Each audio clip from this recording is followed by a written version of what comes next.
Hello everyone, welcome to invest now. आज हम option and future series के दूसरे पार्ट को लेकर आए हैं, जिसमें हम फ्यूचर कॉन्ट्रैक्ट के बारे में बात करेंगे।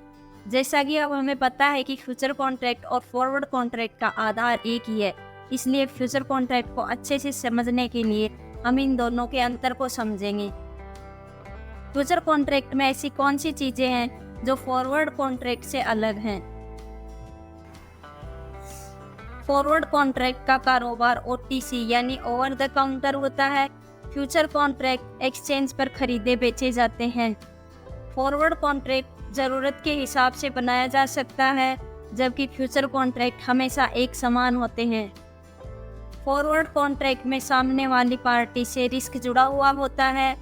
फ्यूचर कॉन्ट्रैक्ट में सामने वाली पार्टी से रिस्क नहीं होता। फॉरवर्ड कॉन्ट्रैक्ट पर किसी का नियंत्रण नहीं होता है, जबकि फ्यूचर कॉन्ट्रैक्ट पर सेबी का नियंत्रण होता है। फॉरवर्ड कॉन्ट्रैक्ट किसी को भी ट्रांसफ़र नहीं किए जा सकते। फ्यूचर कॉन्ट्रैक्ट किसी को भी ट्रांसफ़र किए जा सकते हैं, यानी बेचे और खरीदे जा सकते हैं। फॉरवर्ड कॉन्ट्रैक्ट एक तय समय अवधि के लिए होता है, जबकि फ्यूचर कॉन्ट्रैक्ट अलग अलग समय अवधि के लिए संभव है। फॉरवर्ड कॉन्ट्रैक्ट में सेटलमेंट कैश और फिजिकल होता है। फ्यूचर कॉन्ट्रैक्ट में सेटलमेंट सिर्फ कैश में होता है। आगे बढ़ने से पहले हम कुछ बातें और जान लेते हैं जो कि आपके लिए जानना बहुत ज़रूरी है। Lot size. फ्यूचर कॉन्ट्रैक्ट सबके लिए समान होते हैं। लॉट साइज हमें ये बताता है कि हर सौदे में आप कम से कम कितनी मात्रा का समझौता कर रहे हैं। लॉट साइज हर असेट्स के लिए अलग होता है। Contract value. फ्यूचर कॉन्ट्रैक्ट एक समान होते हैं, यानी वहाँ मात्रा निश्चित होती है। मार्जिन। फॉरवर्ड कॉन्ट्रैक्ट में दोनों पार्टियों ने एक दूसरे को वचन दिया था, लेकिन इन दोनों के बीच में कोई लेन देन नहीं हुआ था। लेकिन फ्यूचर कॉन्ट्रैक्ट में ऐसा नहीं होता। फ्यूचर एग्रीमेंट में आप जैसे ही सौदा करते हैं, दोनों ही पार्टी कुछ पैसे जमा करती है। यह पैसा ब्रोकर के पास जमा किया जाता है और यह सौदे की कीमत का एक निश्चित प्रतिशत होता है। इस रकम को मार्जिन अमाउंट या मार्जिन कहते हैं। एक्सपायरी।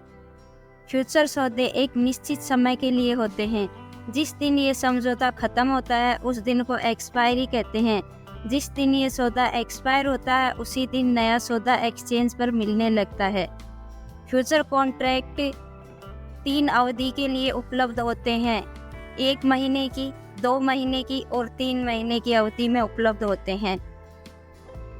Spot price. एसेट जिस प्राइस पर मार्केट में बिक रही है वह स्पॉट प्राइस कहलाती है। Future price. एसेट जिस प्राइस पर फ्यूचर में बिक रही है वह फ्यूचर प्राइस कहलाती है। फ्यूचर कॉन्ट्रैक्ट अंडरलाइंग एसेट के साथ ऊपर नीचे होते हैं, यानी कि अगर अंडरलाइंग एसेट्स की कीमत ऊपर जाती है तो फ्यूचर प्राइस भी बढ़ती है, और अंडरलाइंग एसेट्स की कीमत नीचे आती है तो फ्यूचर प्राइस कम होती है। अब हम फ्यूचर कॉन्ट्रैक्ट को एक उदाहरण के जरिए समझने की कोशिश करेंगे। हम फ्यूचर कॉन्ट्रैक्ट को HDFC बैंक के उदाहरण के जरिए समझने की कोशिश करेंगे। ऊपर दिए गए चित्र में मैंने कुछ जगह हाईलाइट की है। रेड कलर के बॉक्स में एक्सपायरी डेट बताई गई है जो कि 31 अक्टूबर 2024 है, और ब्लैक कलर के बॉक्स में फ्यूचर प्राइस है। ग्रीन कलर के बॉक्स में स्पॉट प्राइस है। अब मुझे लगता है कि HDFC बैंक की कीमत यहाँ से नीचे नहीं जाएगी और कुछ ही दिनों में इसकी कीमत वापस ऊपर चली जाएगी। तो मैं आज 7 अक्टूबर 2024 को HDFC फ्यूचर का एक लॉट खरीद लूँगी। इसमें अपनी कॉन्ट्रैक्ट वैल्यू होगी lot size multiply by future price. ये फ्यूचर एग्रीमेंट करने के बाद 31 अक्टूबर 2024 को 3 स्थितियाँ बन सकती हैं। पहली, HDFC बैंक की कीमत ऊपर जा सकती है। दूसरी, HDFC बैंक की कीमत नीचे आ सकती है। और तीसरी, HDFC बैंक की कीमत में कोई बदलाव नहीं आ सकता। तो आइए हम देखते हैं कि इन 3 स्थितियों का क्या असर होता है। यदि HDFC बैंक की कीमत 31 अक्टूबर को ऊपर चली जाती है मान लीजिए कि 31 अक्टूबर 2024 को HDFC बैंक की कीमत 1635 रुपये 45 पैसे से बढ़कर 1700 रुपये प्रति शेयर हो जाती है। इस वजह से फ्यूचर कीमत भी बढ़ेगी। इसका मतलब है कि एग्रीमेंट के मुताबिक अभी भी मैं HDFC बैंक के शेयर को 1635 रुपये 45 पैसे पर खरीद सकती हूँ, जो कि बाजार की कीमत से काफ़ी कम है। मुझे हर शेयर पर 64 रुपये 55 पैसे का फ़ायदा हो रहा है। क्योंकि मेरा आज सौदा 550 शेयरों का है, इसलिए मेरा कुल मुनाफा होगा 35,502 रुपये 50 पैसे।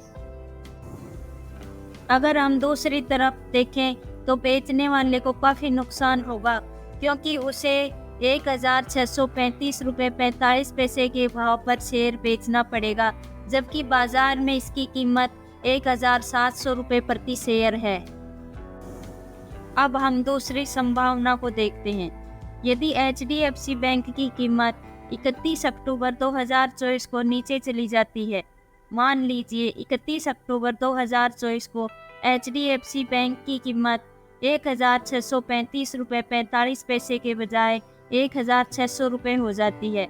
इसका मतलब है कि अब मुझे HDFC बैंक के शेयर 1635 रुपये 45 पैसे पर खरीदने होंगे, जो कि बाजार की कीमत यानी 1600 रुपये से 35 रुपये 45 पैसे ज़्यादा है।